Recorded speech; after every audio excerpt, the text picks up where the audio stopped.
2 Coríntios capítulo 12.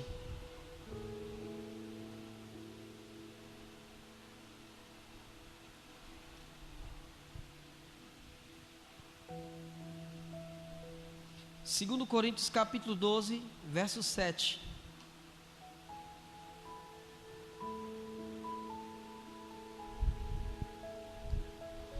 Abra os olhos do meu coração,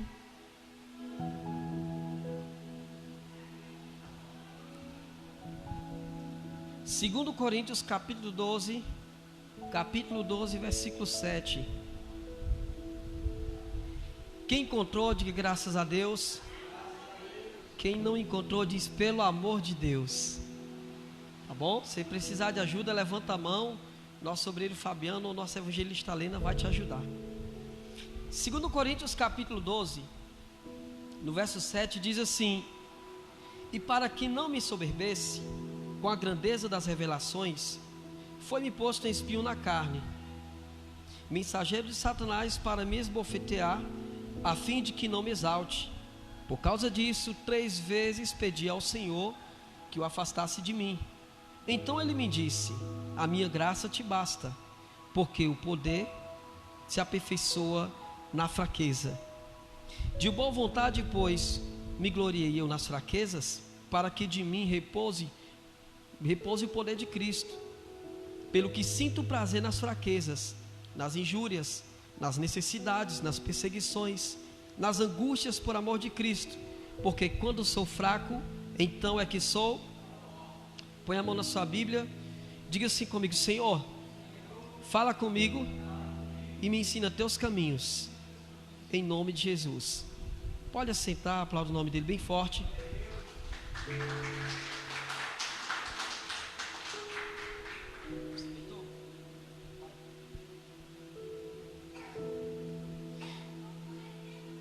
Irmãos, eu quero falar hoje sobre combater as tentações. O tema dessa palavra: combatendo as tentações. Tentação existe. A tentação existe para nós que estamos na igreja e para quem está fora da igreja. Tentação, ela existe para todo ser humano. O que é tentação, pastor? Tentação, ela é o desejo que te faz pecar contra o Senhor. Eu quero usar esse termo que é mais fácil de compreensão. Então, todo ser humano, ele é tentado, todo, sem exceção. Pastor, padre, bispo, membro, todo ser humano passa por tentações. Elas existem. O apóstolo Paulo aqui, ele tinha falado da igreja de Corinto, pouco antes, ele tinha falado que tinha sido arrebatado até o 3º céus. Tinha conhecido a glória do Senhor, tinha conhecido muitas coisas que não era possível ele revelar, porque não era para ele esse propósito. E ele dá continuidade dizendo assim: foi-me posto um espinho na carne. E ele fala que 3 vezes por dia, um mensageiro de Satanás esbofeteava ele. Ele vai falar com Deus e pede ao Senhor que afaste esse mensageiro dele. Irmãos, a resposta de Deus não foi uma resposta favorável para Paulo. Veja comigo, versículo 8. Ele diz assim: por causa disso, 3 vezes pedi ao Senhor que o afastasse de mim. Então ele me disse, o que é que Deus disse para ele? A minha graça te basta. Que coisa linda, irmãos. Porque o poder se aperfeiçoa na fraqueza. Paulo vai falar com Deus. Paulo diz assim: Senhor, tira esse espinho de mim. Senhor, tira esse problema. Senhor, tira essa luta. E Deus diz assim para ele, para Paulo: Paulo, a minha graça te basta, porque o meu poder se aperfeiçoa na fraqueza. Vamos dizer glória a Deus até aqui? Deus está dizendo assim, Jesus está dizendo assim para Paulo: Paulo, você vai passar por essa luta, você vai continuar passando por essa batalha, você vai continuar passando por essa dificuldade, mas uma coisa é certa: a minha graça te basta, e o meu poder vai se aperfeiçoar na sua fraqueza. Interessante que às vezes a gente pensa que o poder do Senhor se aperfeiçoa quando tudo está bem, quando tudo está legal, quando todos estão fortes, mas é ao contrário. Diz para quem está ao outro lado: você sabia que a manifestação de Deus, ela vem nas nossas fraquezas? Diga glória a Deus. Porque o meu poder se aperfeiçoa na fraqueza. Jesus diz assim: a minha graça te basta. Irmãos, quem lembra o que é a graça de Deus? É um favor não merecido. Eu não mereço, nós não merecemos, mas a graça dele, esse favor, essa grandiosidade, o perdão, a fortaleza, a segurança se aperfeiçoa nas minhas fraquezas, nas suas fraquezas.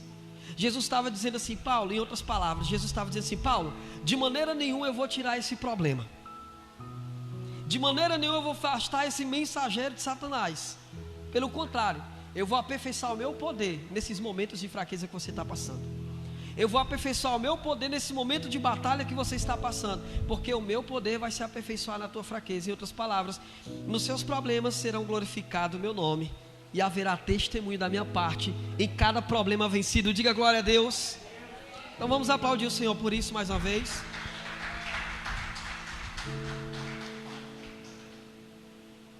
Alguns estudiosos dizem que o espinho na carne de Paulo era que ele carregava na mente dele consequências de quando ele ainda era do mundo. Vocês lembram o que Paulo fazia quando Paulo era do mundo? Paulo matava cristãos, homens, mulheres, crianças, toda pessoa que adorava o Senhor. O apóstolo Paulo ia lá e degolava, e ele tinha autoridade política para fazer essas coisas. Ele tinha exército ao seu favor para fazer essas coisas. Então toda pessoa que adorasse o Senhor, o apóstolo Paulo ia lá e degolava, ele matava mesmo. E o incrível é que Paulo achava que estava servindo a Deus fazendo essas coisas, porque Paulo, ele era um zeloso da lei. E quando os cristãos começaram a servir o Senhor de verdade, Paulo pensava assim: eles vão acabar com a lei mosaica aqui. Então ele matava tudo que era cristão. Quando ele se converte ao Senhor, quando ele busca o Senhor, quando ele serve o Senhor de verdade, o que vem na mente de Paulo talvez essas coisas: quantos cristãos eu matei, quantas pessoas eu feri, quantas pessoas eu degolei. Então alguns estudiosos dizem que um dos espinhos da carne de Paulo poderia ser essa consciência pesada que ele carregava por ter matado muitos cristãos. Outro ponto que muitos estudiosos acham é que Paulo, eu não creio nisso, tá?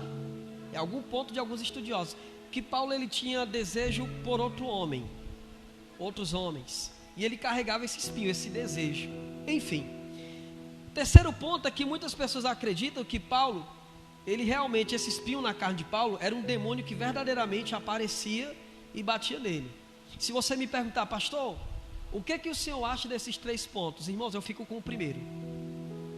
Eu acredito que Paulo carregava na sua mente a consciência pesada por ter matado muitos cristãos, por ter tirado muitas vidas. O primeiro mártir da história, da Bíblia, o primeiro jovem que era um mártir na história, Estevão, morreu aos pés de Paulo, apedrejado.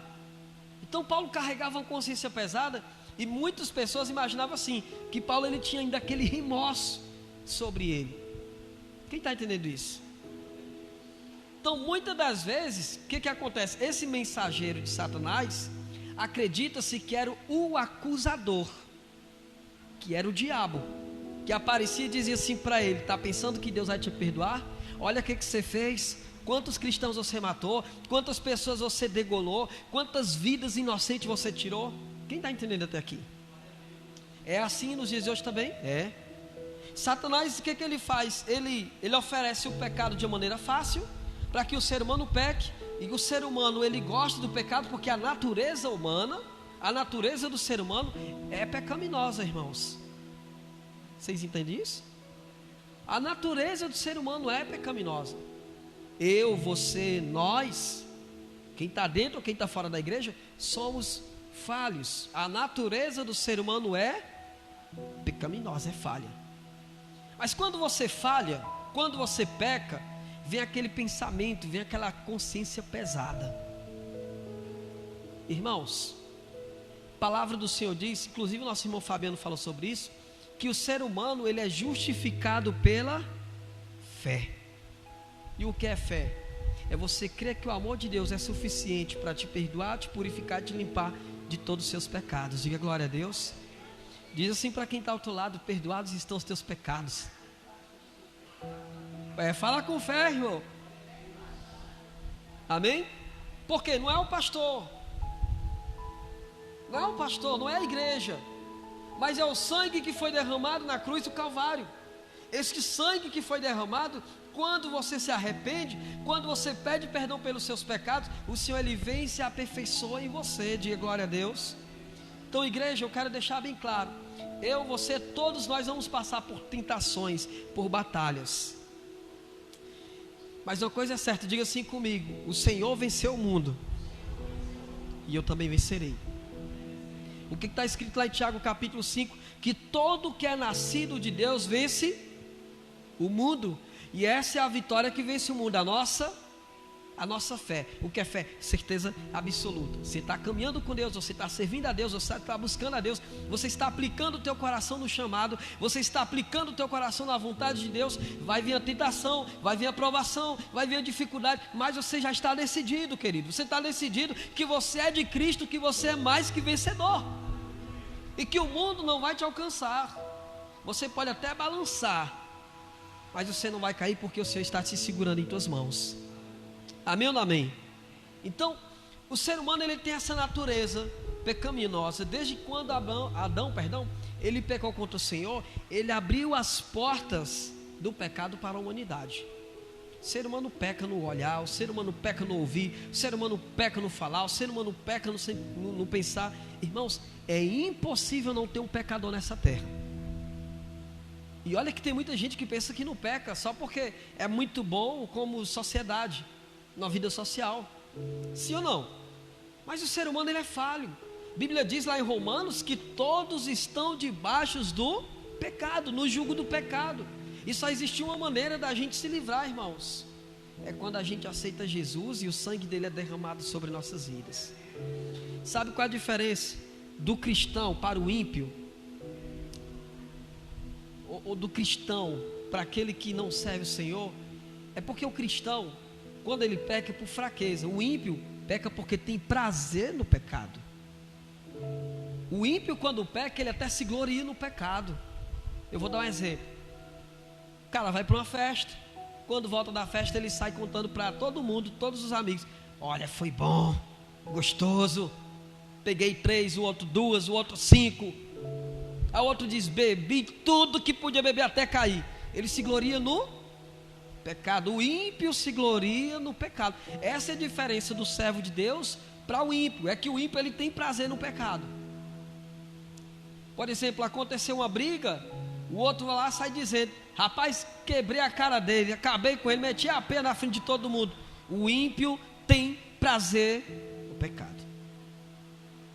Ah, falou de mim, vou falar também. Se falou um pouquinho, eu vou falar mais ainda. O ímpio, ele se gloria, ele tem prazer no pecado. Essa é a diferença do servo do Senhor para o ímpio. O servo do Senhor não, ele luta contra o pecado. Lembra da oração do Pai Nosso? Mas nos livrai-nos do mal, não nos deixe cair em... Repita isso comigo: Senhor, não me deixe cair em tentação, mas me livra do mal. Essa tem que ser uma oração feita por nós, irmãos, todos os dias. A cada dia que se passa, o pecado se agrava na terra. A cada dia que se passa, as pessoas vão perdendo mais o pudor. A cada dia que se passa, o pecado, ele vai ficando mais aceitável, e às vezes dentro das igrejas. Cada dia que se passa, a maldade vai aumentando. A cada dia que se passa, a iniquidade se multiplica. E se nós não estivermos ligados com o Senhor, como o apóstolo Paulo estava, Paulo orou quantas vezes? 3 vezes. O judeu ora 3 vezes por dia: 9 da manhã, 12 do meu dia, às 3 da tarde. Paulo orou 3 vezes ao dia: Senhor, afasta de mim esse pecado. Senhor, tira de mim esse pecado. Senhor, tira de mim esse espinho na carne. Senhor, me ajuda a vencer. Senhor, me ajuda a alcançar o teu coração. Me ajuda a ser como o Senhor quer que eu seja. E quantas vezes a gente tem perdido essa essência de oração?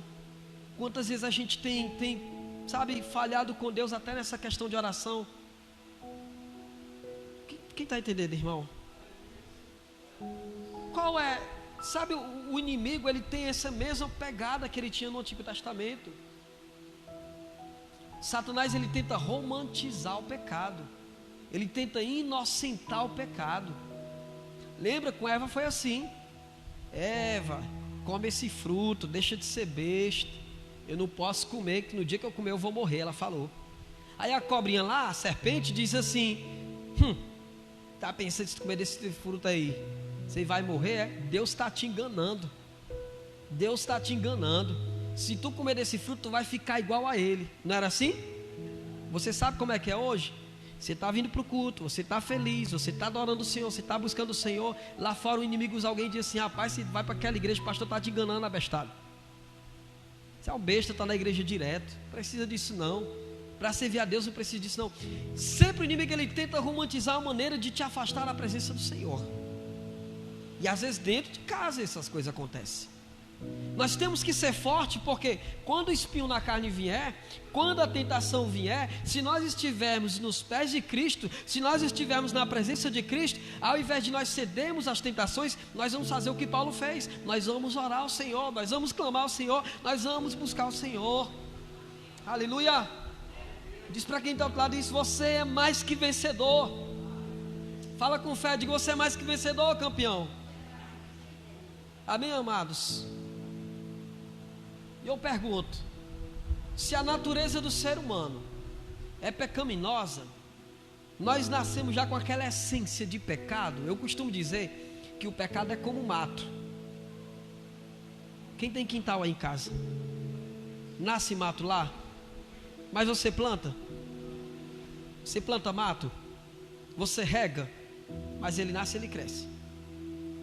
Assim é a natureza pecaminosa. Não precisa. Você ensina teu filho coisas boas. Você ensina teu filho coisas corretas. De repente você descobre que ele está fazendo coisas que você não ensinou. De repente você descobre que ele está andando em lugares que você não ensinou. Por isso é o pecado. O pecado é como mato. Ele nasce, ele cresce sem que ninguém regue. É a natureza humana, irmãos. Pastor, e agora, se nós temos essa natureza humana, ser tentado é pecado? O que vocês acham? Claro que não, é a natureza humana. Ceder às tentações é que é o pecado. Você vai passar por lutas. Você aceitou Jesus, de repente você era uma pessoa que era alcoólatra. Pode ser que em um ato milagroso você nunca mais tenha desejo de beber, mas pode ser que mesmo você estando na igreja até o final da sua vida, você continue tendo esses desejos. Daí o que acontece? Você vai ter que lutar contra esses desejos até o final da sua vida. Não quer dizer que as tentações, os desejos sejam pecado. Ceder às tentações, ceder aos desejos é que é pecado. Se você alimentar o pensamento com os desejos que tem a tua carne, com o desejo que tem a tua alma, aí você vai estar mais vulnerável ao pecado, mais vulnerável às tentações. Por isso que Paulo, ele disse que nós temos que fugir da paixão humana. Vamos ver isso? Abre comigo a sua Bíblia em 2 Timóteo, capítulo 2.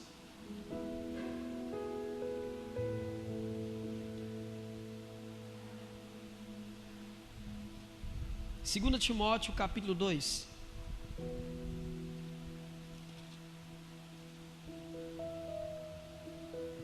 Paulo disse isso para um jovem pastor chamado Timóteo.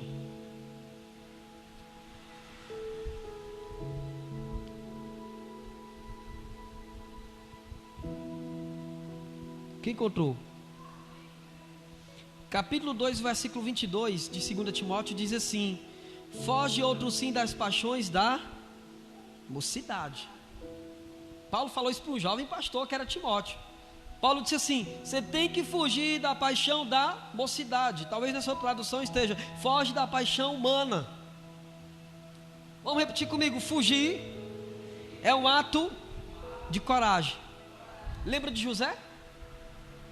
A mulher de Potifar chega para José e diz assim para ele: José, deita comigo. Isso todos os dias. Estava só José e a mulher de Potifar na casa, a mulher onde ele trabalhava. E todos os dias, imagina comigo, todos os dias ela dizia: José, é agora, deita comigo.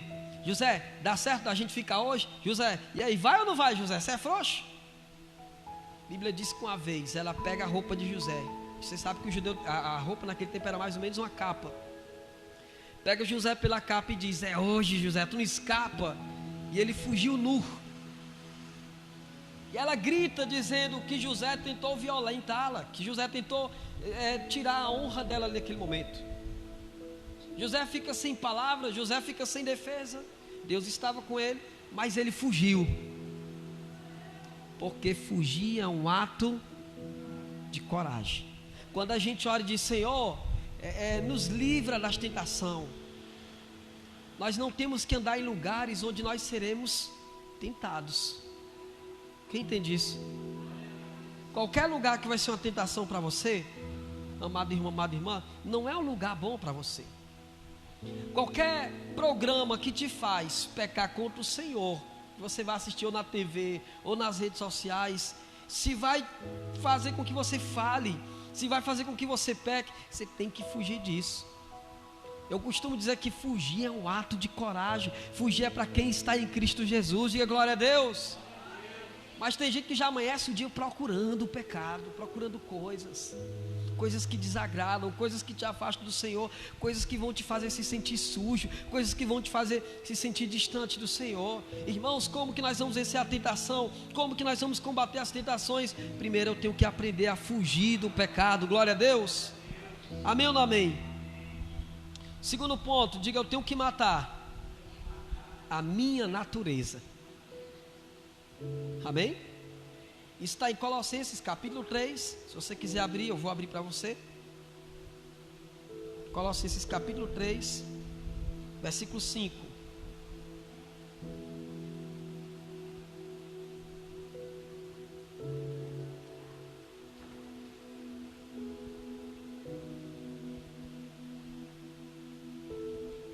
Colossenses capítulo 3, versículo 5 diz assim: fazei, pois, morrer a vossa natureza terrena.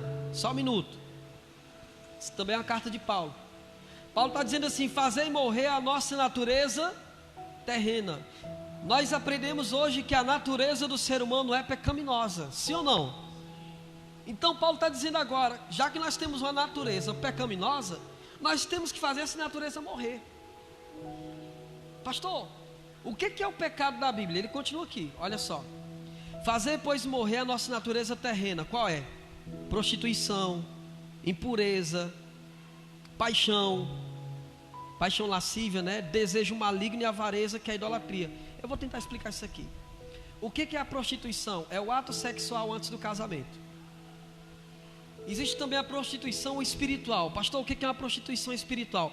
Prostituição espiritual, igreja, é quando você adora outros deuses que não seja o Senhor.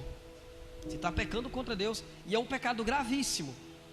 Qualquer Deus que não é o Senhor, que nós adoramos, que qualquer ser humano adora, é um pecado gravíssimo.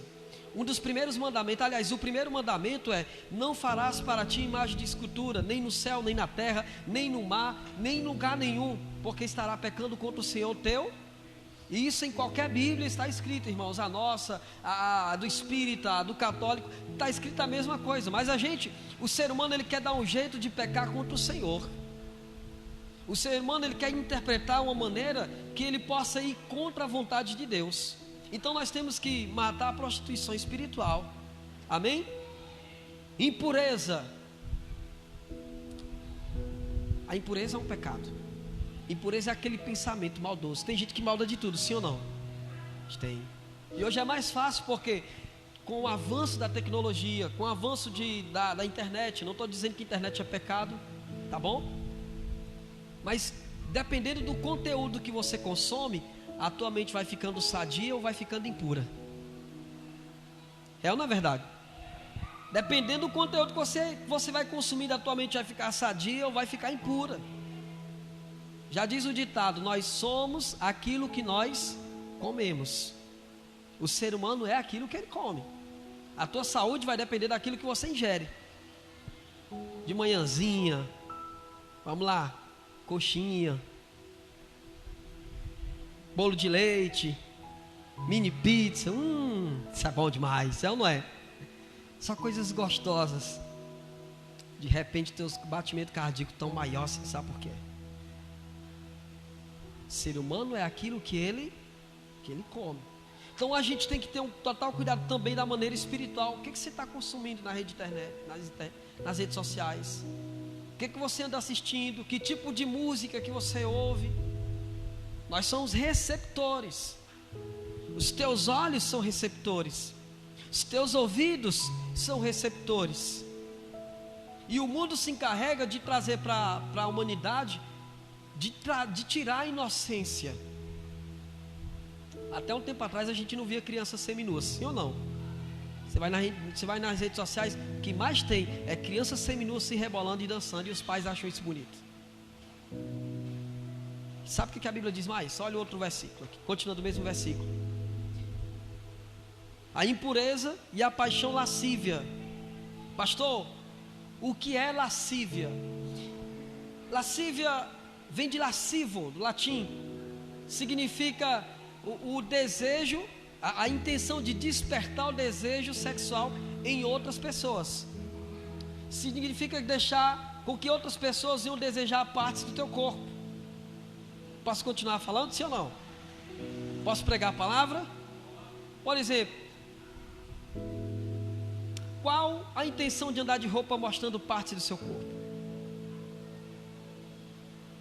Ah, pastor, que tudo que é bonito é para se mostrar, pastor. Mas irmãos, a Bíblia não nos ensina isso. Eu não estou dizendo que você tem que andar de burca, com saia lá nos pés. Não, que isso também não salva não. Mas a Bíblia ensina que a gente tem que andar com ordem e decência.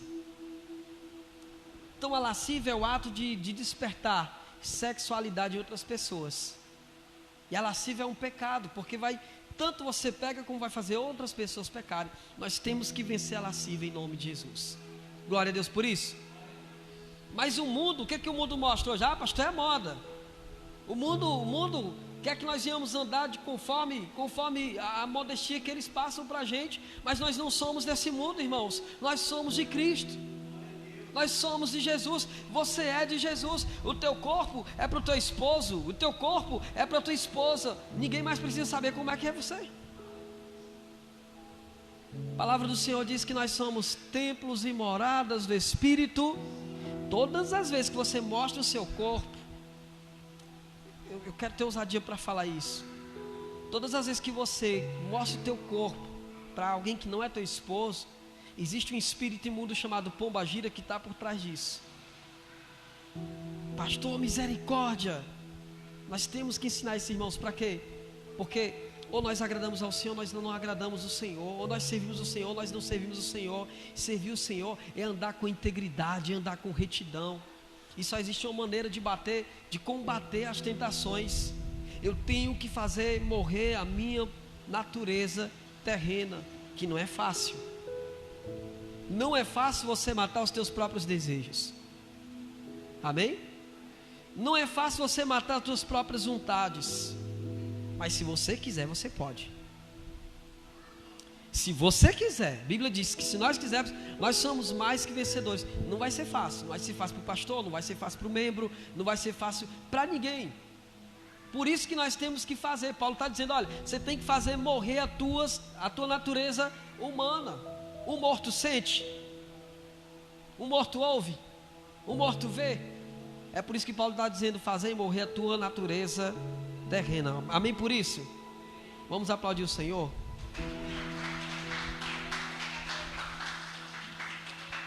Salmos 46 versos 1. Terceiro ponto.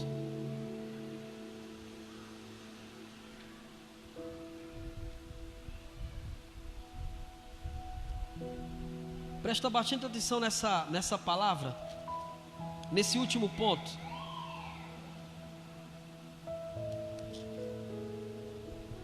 (46 versos 1). Esse último ponto, irmãos, preste bastante atenção, tenha bastante foco nesse ponto, porque é o que muitas pessoas buscam refúgios. 46 versículo 1 diz assim: Deus é o nosso refúgio e socorro bem presente aonde? Vamos ler todo mundo junto? Deus é nosso refúgio e socorro bem presente nas tribulações.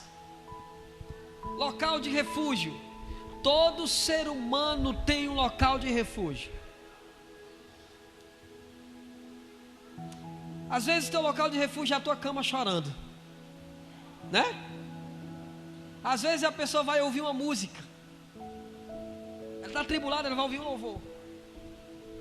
Às vezes a pessoa vai desenhar. Eu conheci uma bailarina evangélica, que ela disse assim para mim: olha, quando eu estou dançando, eu esqueço tudo que está em minha volta. Quando eu estou dançando é só eu e o Senhor. Pode ter um problema, um turbilhão de problemas na minha mente, mas quando eu danço para o Senhor, eu esqueço tudo naquele momento. Ali é um local de refúgio. Salmos 46 diz que Deus é o nosso refúgio e a nossa fortaleza. O que o mundo ensina? Que se você pecar, se você tiver com problemas, aliás, se você tiver com dificuldades, vai beber para esquecer. O mundo ensina a refugiar em locais que Deus não está presente. O cara é novo, está passando problema em casa, os pais estão querendo se separar. Aí o amiguinho, às vezes da escola, entre aspas, diz assim: cara, dá um fogo para você ficar aliviado. O mundo quer fazer com que você se refugie em um local que Deus não esteja presente. Amém? O mundo quer fazer com que você venha se refugiar em um lugar distante da presença de Deus, para que você peque contra o Senhor, para que você se afaste da presença de Deus. Tem cara que quando passa um problema, a primeira coisa que ele faz é ver pornografia. Diz assim comigo: fala, Deus. Amém? Passou um problema, vai se refugiar em locais, em lugares que Deus não está presente. Aí de repente passa um problema no casamento, passa um problema de saúde, passa um problema de dificuldade e não entende. É porque está se refugiando em um local que Deus não quer que você esteja. Você não precisa se refugiar em locais que Deus não está presente, porque Ele é o nosso refúgio, Ele é a nossa fortaleza, Ele é o teu Senhor. Diga glória a Deus. Aleluia. O Senhor é o nosso Deus, o Senhor é a nossa fortaleza. E a Bíblia diz que Ele é o nosso refúgio, bem presente nas tribulações. Você fica mais atribulado quando você vai se refugiar em um local que Deus não está presente. Os problemas aumentam quando você vai se refugiar num lugar em que Deus não está lá. Se Deus não está lá, quem é que está lá? Se Deus não está nos locais de bebidas, quem é que vai estar lá? Se Deus não vai estar nas programações, em sites pornográficos, quem que vai estar lá? Se Deus não está no local onde é bocadas de fumos, quem que vai estar lá, irmãos? É por isso que qualquer refúgio que Deus não esteja presente, ele atribula mais a tua alma, ele te deixa mais com a consciência mais pesada. O inimigo trabalha para que muitos saiam da presença do Senhor. Irmãos, eu não posso me refugiar, nós não podemos nos refugiar em um lugar que Deus não esteja. Deus quer que você esteja onde Ele está. O que está escrito em Salmos 91 para a gente concluir essa palavra? Vamos ler?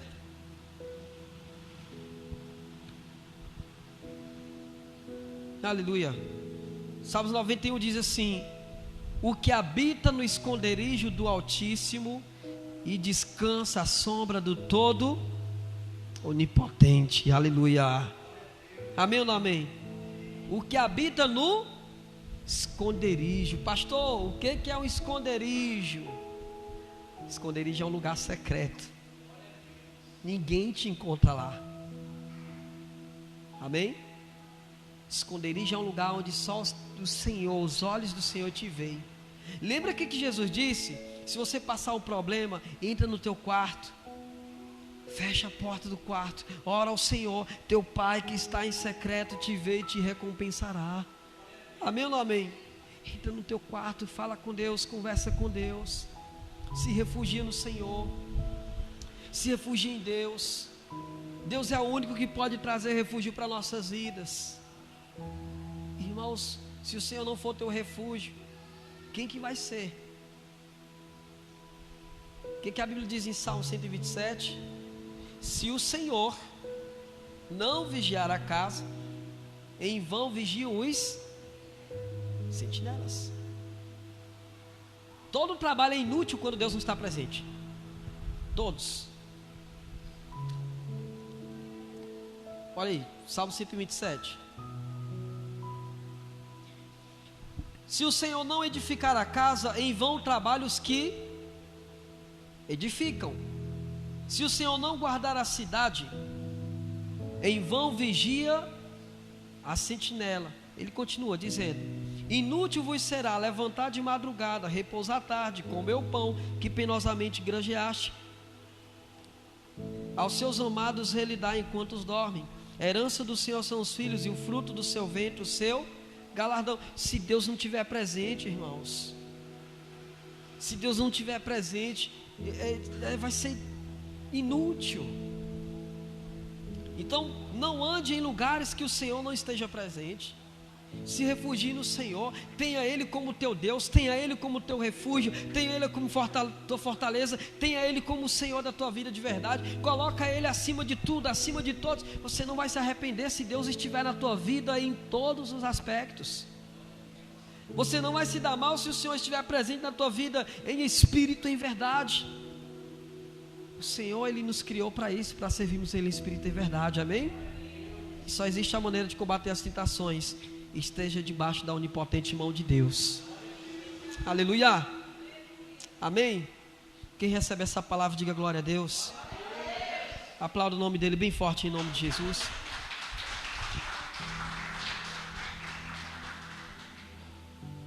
Vamos ficar de pé em nome do Senhor. Vamos falar com Deus.